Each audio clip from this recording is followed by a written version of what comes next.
Bismillahir Rahmanir Rahim.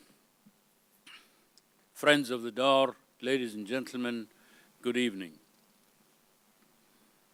Professor Frederic Bauden visits Dar al-Athar al-Islamiyyah for the first time. He is a professor of Arabic language and Islamic studies at the University of Leeds. He is the editor of Bibliotheca Maqrizian and Leiden. He has recently completed his book entitled Al-Maqrizi's Collection of Opuscules, an Introduction. The subject of his lecture tonight will examine the books, not just any books, but the books of the Mamluk period, where book collectors and Mamluk emirs played a vital role in preserving manuscripts. Large number of these books later supported European and Ottoman libraries. Recently, new interests have sprouted to examine the history of the books. Closer examination of the books, ownership marks, reading notes, all present valuable information on the history of the books. Professor Bauden will examine all that and present to us in his lecture entitled "Of Buying Many Books, There is No End." Paratextual marks as a source for the history of the book in Islam. Unfortunately, these days, our focus has shifted from purchasing books to purchasing mobiles, which I hope you will silence the one that you have. And let's welcome Professor Frederic Bauden. Introduction, and I would hate to start without expressing my gratefulness to Sheikh Hussa for the kind invitation to come here in Kuwait, which is my first visit, as it was indicated, and also to thank all the persons with whom I've been in contact regarding my travel to Kuwait and my stay here, particularly Catherine, I don't know if she's here tonight, and also there, and also Miss El-Jawzi, which kindly guided me through the two exhibitions that are now visible at the Americani Center. So, Of Buying Many Books, There is No End.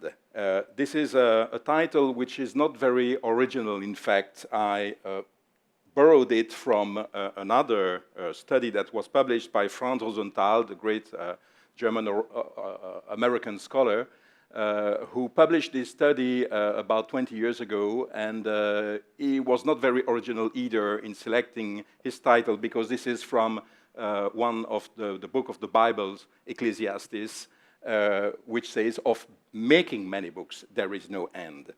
The reason why I decided to almost copy and paste this title is due to the fact that in this article, Rosenthal addressed the issue of book production in Islam.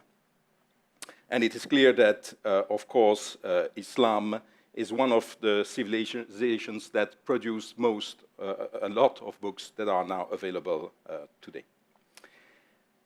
Of course, we have information regarding book production in Islam that have been given to us by several sources, some of those sources being among the most ancient.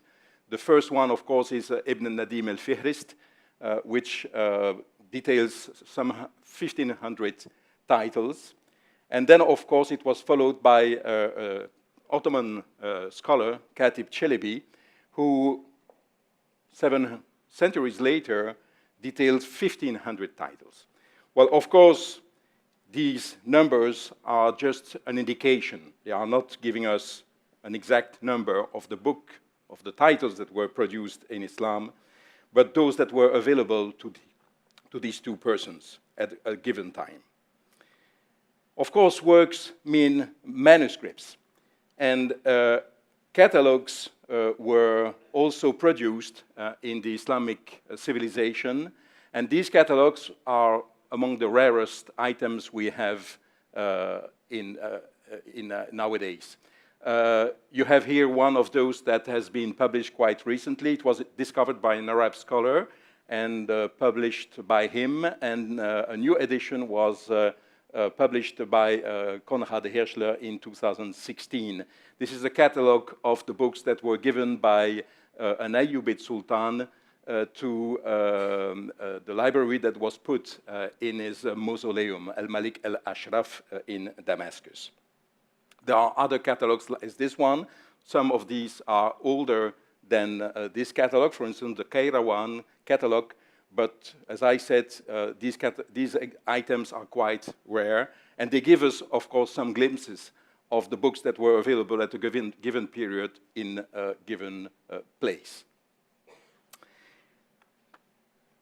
As I said, works mean manuscripts, and the number of manuscripts that have been preserved explain why Islam is regarded as the civilization of the book. Of course, the number of manuscripts and the copies that were produced depended on the success of the book. You could have a work that was produced in dozens of copies, sometimes hundreds, and in some rare cases, thousands of copies. Just to give you an example, it didn't depend on the renowned character of the author. If you take, for instance, Ibn Hazm, who was a famous author, he wrote a book which is entitled Tawq al-Hamama. And this particular work is preserved in one copy only, a unicom. So this is just an example that proves that it's not because the book was written by a famous author that we have necessarily thousands of copies of it. But on the other hand, at the extreme of this example, we have al-Jazuli, a Moroccan author who wrote a book entitled Dala'il al-Khairat, which is a kind of prayer book. And you can find a copy of this book in almost all the libraries around the world. So the fact that the book was successful is important in order to understand how many copies were produced. But one other factor that also explains the fact that Islam produced so many books is due to the introduction and the development of the new material, the writing material, paper. And then there was also another factor that played a role here, and this is the reluctance to printing until the beginning of the 19th century. So that explains why so many manuscripts are now available. An exact figure of the number of manuscripts preserved for the Islamic civilization is not known, but it's usually estimated between 2 and 3 millions. Given these examples that I've provided, it is perfectly understandable that the focus has been made mostly on the history of libraries so far. You have here a very nice example of a miniature showing how the manuscripts were put on the shelves. This is from a 13th century manuscript. Among the studies, the most important studies that have been published regarding the history of libraries in Islam, there is this one which is probably the first significant and comprehensive one. This book was, in fact, the PhD thesis prepared by a Syrian scholar, Yusuf al-Aish, and published in Damascus in 1967 by the French Institute. Yusuf al-Aish mainly based his research on the sources, so he perused several hundreds of sources, looking for details regarding libraries, mainly in Egypt and Syria, and he traced back the history of those libraries on the basis of this data. Another important work that was published in 2003 is the one by Houari Touati, where this author is mainly dealing here with the phenomenon of collecting book in Islam. And once again, Houari, in this case, studied the sources in order to understand how we can explain book collecting specifically for Islam. The latest contribution, this is a very recent one because it was published last month in November, is the book published by my colleague Doris Berens Abu Saif, and she particularly focused her study on books and scribes, libraries, and markets in the Mamluk period. But once again here, Doris studied the sources in order to identify the data that could help her to trace back the history of books and libraries in Egypt and Syria. But what about writing the history of books and libraries from the book themselves, and not only on the basis of the sources? So a kind of bottom-up study. Well, we must note first that manuscript studies for a long time were regarded as a non-trendy, unfashionable field of studies. Starting from the 50s, 60s of the last century, anybody who would deal with manuscript would be regarded as somebody belonging to the 19th century. And this is clearly expressed by Bernard Cerquiglini, famous specialist of exotics, book editing, manuscript editing in France, in praise of the variant, where he said that the manuscripts were the abominable trace of some positivist concern. Fortunately, about 3 decades ago, this has changed, and now manuscripts are again regarded as a valuable and interesting piece of interest.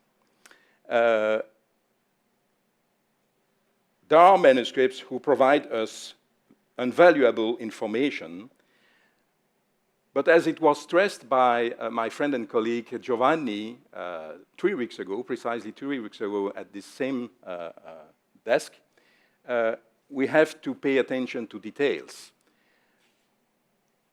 Someone who would be interested in the text that is preserved in this manuscript would have his attention immediately attracted by the most important piece of information, that is the title. The title, which is in the middle, providing some information regarding the author, the title of the work, and some circumstances regarding the authorship. Then there are other pieces of information that until very recently were disregarded by scholars. And these pieces of information are in fact ownership notes, where someone explains that he owned that very specific book. As I said, you have to look to details, so the devil is in the details. Not only these marks are interesting, but the frame that has been put around the mark is also valuable. It gives us an information. This information is the fact that the person who put this frame around these inscriptions understood that these belonged to very famous scholars. So it gave to the manuscript an additional value. It was not only a very old copy of this text by this author, but it was also a copy that belonged to famous scholars. And that's why he decided to put these marks between a frame, a red frame. And I can tell you that the person who did this is this person, who bought the manuscript in the 18th century. And his name is Abu Bakr ibn Rustam ibn Ahmad al-Shirwani, a famous book collector of the late Ottoman period. His mark has been identified in more than 1,000 manuscripts to this day. And this is just a few manuscripts of the manuscripts that he owned. And I'm able to say that he is the person who put this frame around all these marks, because if you look at all the manuscripts that were in his library, you find exactly this red frame around those marks. So it indicates that he was a book collector, and he precisely paid a lot of attention to these marks on the manuscripts. These marks are regarded nowadays as paratext. But what are paratexts? Paratext is a word that comes from the field of literary theory. It is used by theorists to indicate parts of the book that were not created by the author. And in our world, most of the books are printed, so what kind of paratext can we find in these books? Well, I just chose one book, the same one, with the title translated in various languages, the original publication in English, and then in French, Spanish, German, and, Italian, Spanish, German, and Spanish. And you can see that all the covers are different. And this is not, of course, by case. This is not done by the author himself. This is something that he didn't pay attention to or didn't have the opportunity to pay attention to. In fact, the author didn't decide which image would be used, which kind of font would be used, what the layout of the cover would be. And this choice is made by the commercial editor who wants to see the book sold. And in order to draw the attention of the potential buyer who will go in the library, he will use an image that could evoke something in the eyes of this buyer. So this is typically what would be called, for modern books, a paratext. For medieval manuscripts, well, paratexts are typically notes that were added in various contexts. The first kind of note that comes to mind is, of course, the ownership marks. Those ownership marks could be either a mark indicating I bought this manuscript belonged to me, or it could be also an inscription indicating that this manuscript was made for a specific person, usually a high-ranked person, for instance, a sultan or an emir. A loan mark indicating that the book was loaned to somebody, is also the kind of paratext that you find in manuscripts. A gift made by somebody. A sale note indicating that the book was sold by a given person and for a given price. A reading note mark of reading, put by a scholar, usually, who would say, I read this book in a given year. Comments, various comments made usually by a scholar saying, for instance, well, here the author is wrong, and this is the correct information that should be given. You can also find sometimes indications regarding the birth, the death, or the end, the beginning of a reign. So details belonging to the life of the owner. Some poetry also could be added on the manuscripts, and then various notes, which I will not detail here. But if you want to write this history of the book in Islam, as I said, bottom up from the manuscripts, the most useful categories of paratext are the first ones. And I will now give you some examples. But before going deeper into the detail, I wanted to stress that it would be impossible to write that history for manuscripts dating before the 13th century. Because obviously, the number of manuscripts that have been preserved before the 13th century are less than those that have been preserved for the 6 subsequent centuries. Unfortunately, a lot of those manuscripts were either destroyed, burned, lost for various reasons. And I would like to give you a few examples of these manuscripts which are very important, but unfortunately not enough numerous in order to be able to study this issue of book collecting and libraries in Islam. This is a manuscript which once belonged to the library of a Fatimid vizier, al-Afdal. And from the Fatimid period, manuscripts for which we are sure that they were once in the library of one of the caliphs, we have only 2 manuscripts that are known. In the frame of this project that I'm leading in Liège, I've been able to identify 4 additional manuscripts from the Fatimid period. But this gives us only 6 manuscripts. So this is not the kind of manuscript that will help us to understand how the Fatimid libraries worked, for instance. It gives us, nevertheless, important information. As you can see, the manuscript then passed in the collection of the Fatimid Caliph al-Faiz, whose ownership mark was added here. It must be stressed here, too, that this mark regarding al-Afdal gives us the name of the librarian, which is given here. مما تسلمه المملوك علي ibn Ibrahim al-Khazin al-Afdali. So this was the personal librarian for al-Afdal. Here is another example of a manuscript, an old manuscript, this one from the 12th century, produced for a very famous ruler of Mosul in this case, Nureddin Aslan Shah, who was the Atabek of Mosul. It is a very interesting text because the contents is the Sir al-Asrar, answers provided by Aristotle to Alexander the Great. It's a kind of mirror for princes, and so it's interesting to see that this text was copied specifically for this ruler. And then there is also this famous example, which I think many of you will recognize.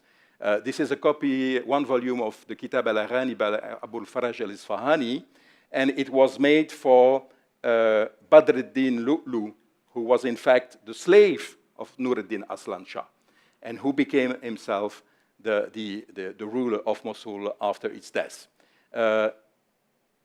The fact that the copy was made for him is indicated here. As you can see, this name is given on his cloth. And this is the last example I wanted to mention for old manuscripts, which unfortunately are not enough numerous in order to study libraries in Islam. This is a copy that belonged to the Artukid ruler of Hisn Keifa, northern Syria and now in Turkey.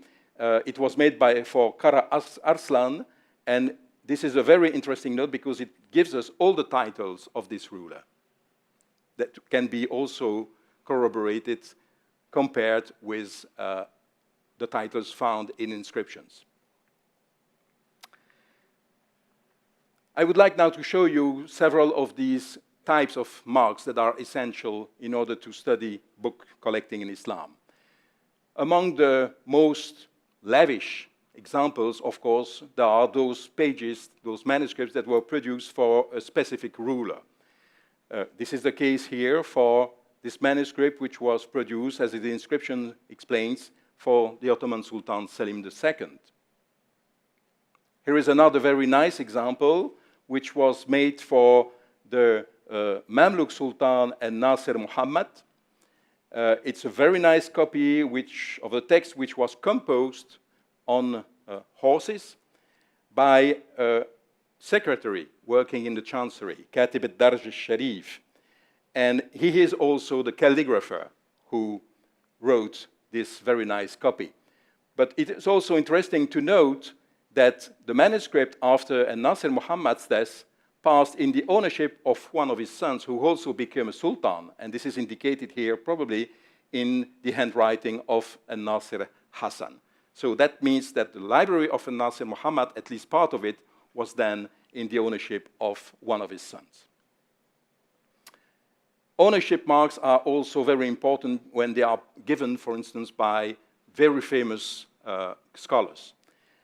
This is the case here for this manuscript where you have a mark here in the margin saying, Min Kutub Khalil ibn Aybak al-Safadi. Al-Safadi was a famous Mamluk scholar who was also a secretary in the chancery, who worked in several places in Syria. And he composed, of course, many works dealing with history, literature, and biography. This is another example regarding a Safadi, but in this case, this is a manuscript that was a text that was written, composed by Safadi himself. This is the book collecting his correspondence with other scholars. And this is a manuscript written by Safadi himself. So it's an autograph. And as you can see, this manuscript, after his death, passed in the ownership of his son, Muhammad ibn Khalil.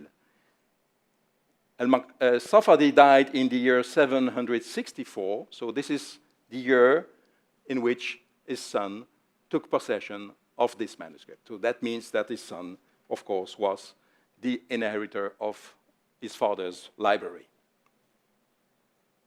Seals are also among the marks that are important for book collecting, the study of book collecting and libraries in Islam.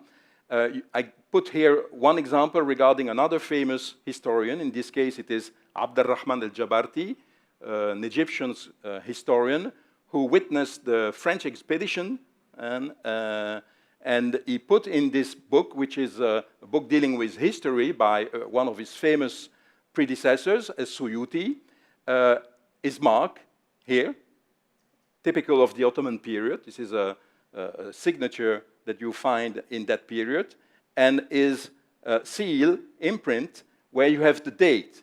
Well, the date, of course, is not the date of the acquisition of the manuscript, but the date when the seal was produced. As you can see, it was produced when he was 27 years old, so very young at that time. We have also gift notes. For instance, in this case, once again, a manuscript that was possessed by a famous person. And just below, a few years later, he added this note. And it says, وَصَيَّرْتُهُ لِلْوَلَدْ الْأَعَزْ جَمَالِ الدِّينِ. So it just explains that he gave the book to his son. And he signed here, كَتَبَهُ قُطْبَ الدِّينِ الْحَنَفِي. Well, in fact, this Qutb al-Din al-Hanafi must be identified with Qutb al-Din al-Nahrawali, who was a special historian, particularly of Medina in the Ottoman period. Then we have endowment notes, waqf notes, which are also essential if we want to study the history of these manuscripts.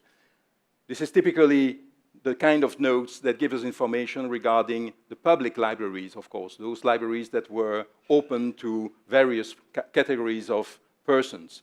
And in this case, this waqf note was added below the title, and it specifies that it was in the ownership of al-Khalil ibn Abd al-Basit, not the famous historian Khalil ibn Abd al-Basit al-Marati, but homonym.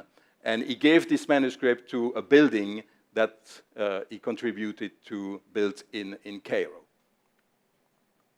And then we have mark of readings. The mark of reading is typically added by usually a scholar, a famous scholar, who wants to indicate that he had access to this book. And this mark here, you can see that it is written along the spine, so it's not always easy to identify. And it says, انتقاه داعيا لمعيره أحمد بن علي المقريزي سنة 31 و800. So in this case, this is the mark added by the famous Egyptian historian, the author of the Khitat, who died in 1442. And he explains in this note that in Taqahu, he took notes. He made a resume out of this book, and thanking the person who lent him his copy, and he indicates the date, the year, when he got access to that book. So this is a very important witness if we want to study the methodology of this historian. Here is another very nice example, contemporary with al-Makrizi. The note is here, and it was added by a famous hadith scholar, Marra alayhi, in this case, al-Faqir li fadlillah ta'ala, Ahmad ibn Ali ibn Hajar al-Shafi'i. And unfortunately, as you can see, this is the case usually with, frequently with those notes, is that they are trimmed when the manuscript is rebound at a given period. So in this case, we have to read the inscription on the basis of what we know from the formulas. So here it's probably da'iyan, as we had before, li mu'irihi or li malikihi. And then you have the date. In this case, it is في جمادى الأولى سنة 89. And then, of course, the main example that is quoted when you deal with the history of text is it is a certificate of audition, sama'. The sama' is the text that is written at the end of the session, the reading session, in the presence of a master.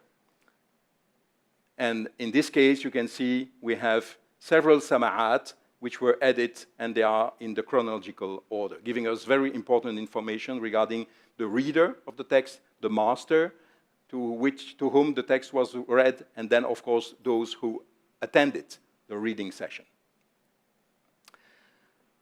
Another point that I would like to make is the fact that, as you could see, for certain marks that given marks that I've shown, we are not necessarily dealing with a very easy material. Sometimes those inscriptions are trimmed, sometimes they are cancelled, as you can see here. There was a seal imprint here, a handwritten mark here, one in here, and here, and here. So it proves that, of course, a later owner or a buyer wanted to cancel the history of the manuscript for one reason or another. But usually it was because the book origin was dubious. And so they wanted to cancel all the elements that would help to identify the origin of the manuscript. It still happens now, of course. You can have manuscripts that are bought in auctions, and you can see that marks have been cancelled in order to show that this was not a copy stolen from an important institution. And then the other factor, which is also important when we deal with this kind of mark, is the fact that these marks are not always easy to decipher. The person who were writing those marks could do it in a hastily way. Sometimes their handwriting was very bad. My handwriting is very bad, for instance, so if you have to read one of my samples, it would be very difficult. You would have to be trained in paleography. In this case, well, this is quite easy to read. It's obviously Malakahu. But then you have the personal name. And this personal name, I don't know if you can try to read it, for those of you who read Arabic here. If you don't have a knowledge of the context, of course, it's more difficult. And in this case, I know who the person is, so it's easier to interpret, to decipher this sign. It's in fact the name of a famous head of the chancery in the Mamluk period, beginning of the 15th century. It must be read Ibn al-Barizi. And this is Nasruddin Ibn al-Barizi, who headed, as I said, the chancery at the beginning of the 15th century. Here are some examples of inscriptions which might appear here on the left side easy to read. Because, well, this is neatly written, as you can see. But then when you focus on the name of the person, well, that's where it becomes complicated. For instance, here, you see, it's Ali ibn Izzat, or here, it's Faraj ibn Bardabak. So that means, of course, that you have to know the context if you want to deal with this kind of note. And as I said, those notes cover a wide span of time. So it can be from the 13th to the 19th century. And here are two examples where the handwriting is a little bit more complicated, more cursive. Here the name of the owner. And this one is another example.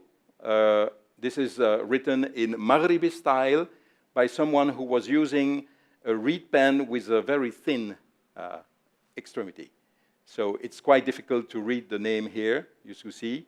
But this is Abul Fath ibn Zair, who is a famous book collector from the early Ottoman period, 16th century. The seals can also be tricky because the seals in print are not always well visible. Sometimes you can see that the ink was not well distributed on the seal, so some parts are not imprinted on the paper. But there is also the issue of the names. And in this case, you have a collection of names which you can try to read. I've put the names here, so I facilitated your work, and the transliteration for those of you who don't read Arabic. Those of you who are English natives will perhaps have an easier work, because most of these are, in fact, English collectors. English collectors who worked for the East India Company in India, and who were collecting books and who were using a seal that they specifically asked to be produced for themselves and for their library. So here is the answer. The first one is a French, Joseph-Marie Jouanin, and then you have the others who are all English collectors. So you can see that here too, you need the context, of course, in order to be able to understand who these persons were. Of course, these marks also give us important information regarding the book market and the actors who were active in the book market. For instance, the agents, those who were responsible for the sale of the books, those who were asked to go to a city, for instance, and to buy a book for a specific person, a given person. In this case, you have a very nice, very easy to read ownership mark with the name. It was a physician, a mutatabbib, and you have the date, and the date is given in abjad, and this is the year 777. But we have also an indication here, min tarikat ibn al-Athar. So this comes from the inheritance of Ibn al-Athar. So that means that his library was sold after his death. And the person who was responsible for the purchase, the Dallal, is given here as Sheikh Faraj. So this is also a very piece of information in order to study how those books were sold. We also have notes that give us information regarding the sellers, ba'i' in Arabic. This is a quite tricky example where it seems easy to read, but then once you start reading, well, you face some difficulties. You can see here that it was both min al-Sheikh Abil Fadl al-Kutubi al-Tajir. So this is a very interesting indication saying that the book was sold by someone who was a bookseller, and he was working, his bookshop was located in Bisuq al-Kutubiyin, so in the quarter where the books were sold. Then you have the date given here. And there is then another kind of note, another category, which has been understudied so far. There is nothing published about this. I have a study that is going to be published next year regarding this kind of note. These are sale notes. And typically they are found at the very end of the manuscript, close to the spine. And that means that often those inscriptions are difficult to read because they were damaged in a way or another. In this case, the inscription is quite easy to read. Al-Ba'i' Abu Bakr, Dallaluhu al-Sa'idi. But in other cases, as you can see here, the inscription, part of this inscription has been damaged because the page was pasted in a way or another to the following leaf. But here too, it gives us very interesting indication. Al-Ba'i' Majduddin Muhammad, Shahid al-Ama'ir. So this was a person who was responsible for an overseer of the buildings, construction of buildings. And these marks are, in fact, mainly from the Mamluk period. And then this is also quite unique. We have Al-Munadi, the auctioneer. So this gives us an important piece of information. That means that books were auctioned. And this is something that is not described in the literature for the Mamluk period. And you have here a very important second note, which gives another information. The book was sold later on, and we have the date in this case, 736. And once again here, Al-Munadi Hassan. So another book auction. Here is another one, which is also written in a very cursive handwriting. It's located once again in Cairo. You see Harat Zuwaila.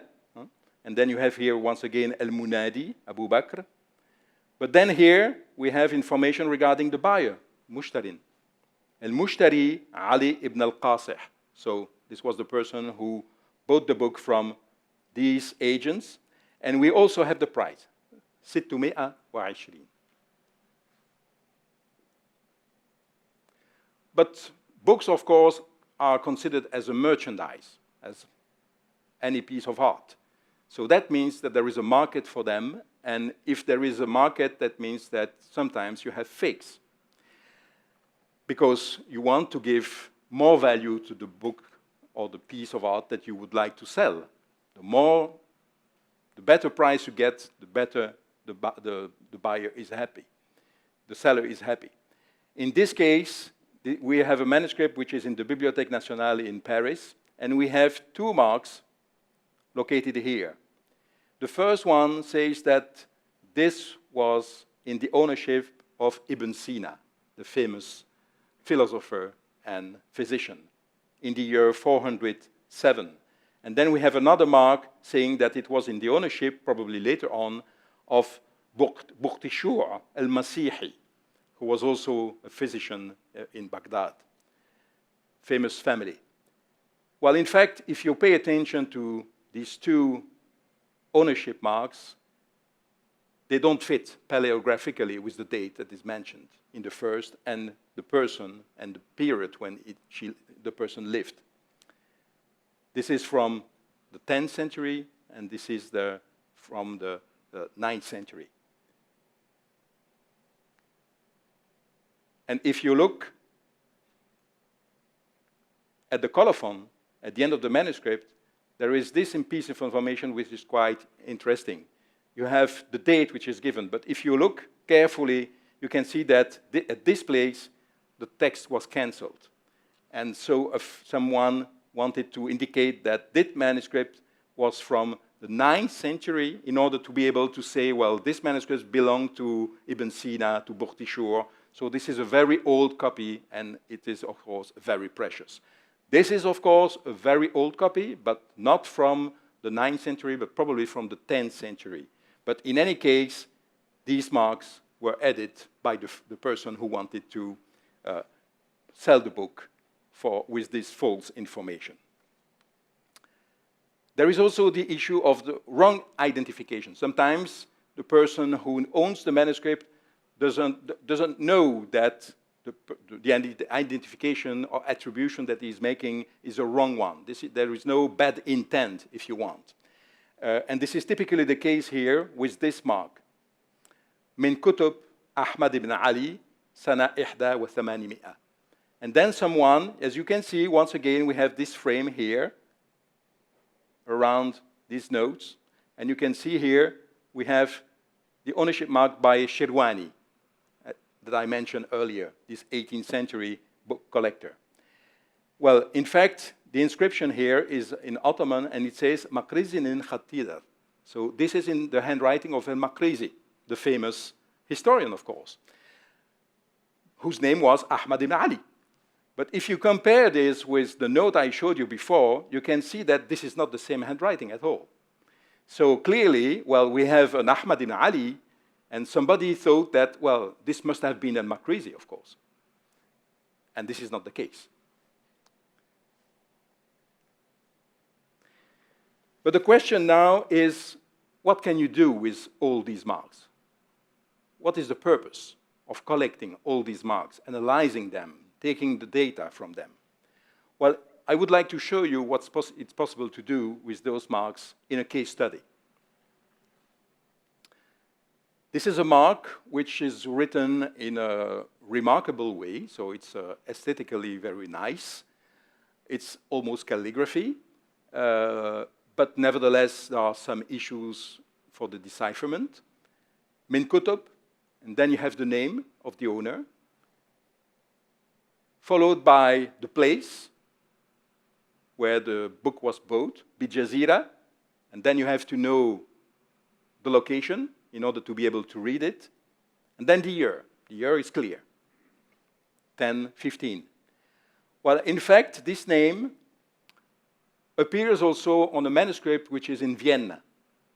And the cataloger of the collection in the 19th century thought that this name corresponded to the author of the book. And he read it, al-Abdawaysi. Al-Abdawaysi. On the basis of that information, Brockelmann, the author of the Geschichte der arabischen Literatur, so the Bible for any cataloger of Arabic manuscripts, put an entry in his work under al-Abdawaysi, indicating, well, this is an author whose manuscript is found in Vienna. Well, if you look in the sources for al-Abdawaysi, you won't find any piece of information. Because, well, in fact, the reading was wrong. It should be read min kutub al-Abd Waysi. And then bijazirat Sakuz, which corresponds to Chios, the island of Chios. And the person in question, his name was Uwais ibn Muhammad, also known as Waysi, or in Ottoman Turkish, Veysi. This is a very important scholar from the beginning of the Ottoman period, who was born in Anatolia in a context where, in a family of intellectuals, his father was a judge, his uncle was a poet, a famous poet, and Veysi followed the tracks of his family members. He became himself a judge and a poet and a historian, and he has left a trace in books regarding his poetic and literary works. But thanks to the wealth of Ottoman sources, it is also possible to follow the itinerary of his career. As you can see, Veysi started his career in Anatolia and then proceeded immediately in Egypt, several places, before returning to Anatolia and then going to Rumelia, that is the Balkans. And the specificity of al-Waysi is the fact that in his ownership notes, he used to indicate the date, usually, when he bought the book, but also the place in some cases. So it is possible to follow his itinerary, professional itinerary, but also where he bought the manuscripts. And these are some of the examples of the manuscripts that he bought that were in his collections, very important manuscripts. I won't detail which manuscripts these are, but this is one that is perhaps one of the most important items that were in his library, because this is the copy of Ibn Khaldun's al-Muqaddimah, and you have here an autograph note of Ibn Khaldun saying that this is the Musawwada. And this is the graph showing you how many manuscripts he bought in a given year and where he bought them. So it's possible, as you see, to study how this collection was built, but also to look at the literary interest of a scholar. If we look at the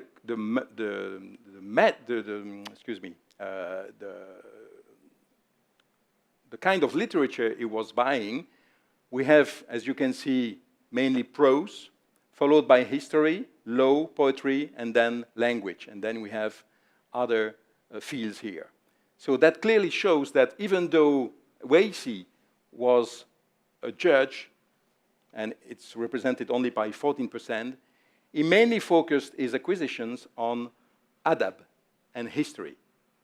And in the end, if you look at his production, he was mainly a poet, in fact, and a historian. Some of these notes also give us very interesting indications on the circumstances in which Veysi bought these books. And I will conclude with this final image. This is a manuscript that Veysi says he bought in Egypt, but in a very particular circumstance. وأقول إني بعناية الله تعالى وفضله قد ظفرت بهذه النسخة الفائقة الرائقة مهانا في كسر بيت بعض الفقهاء بمدينة مصر وكان من وكان مستد أعينها مضمخا جلدها بنجاسة الدجاج وسمجتها غاية الإسماج So he's explaining that he found this book in an old house of one of the jurists or judges there in Cairo, and it was soiled by the chicken, the cover. And then he explains that he replaced فَصَلَّخْتُ عَنْهَا ذَلِكَ الْجِلْد الْقَبِيحِ وَكَسَوْتُ هَذَا الظَّرْفِ الظَّرِيفَ الْمَلِيحِ. So that he changed the cover in order to give to this manuscript a new and better cover. And then he, further on, he explains that he studied the book afterwards with a famous master, which he names here, in قلعة بالقلعة المعروفة بصار أحمد تجاه ثغر الرشيد, while he was on his way to El-Burulus in order to study a case there. And his name is given here. So as you can see, these marks can be used by the historian in order to reconstruct virtually libraries of famous scholars, but not only, also of public institutions in some cases. It also allows us to reconstruct the history of private libraries and book reading in Islam. If we study those notes added by scholars saying, well, I studied this book, I worked on this book, and then if you compare this with their own books, it is possible to study the methodology of these scholars. And of course, there are many other issues that can be addressed in this field, but I think that it is time to conclude now, and I would like to thank you for your attention.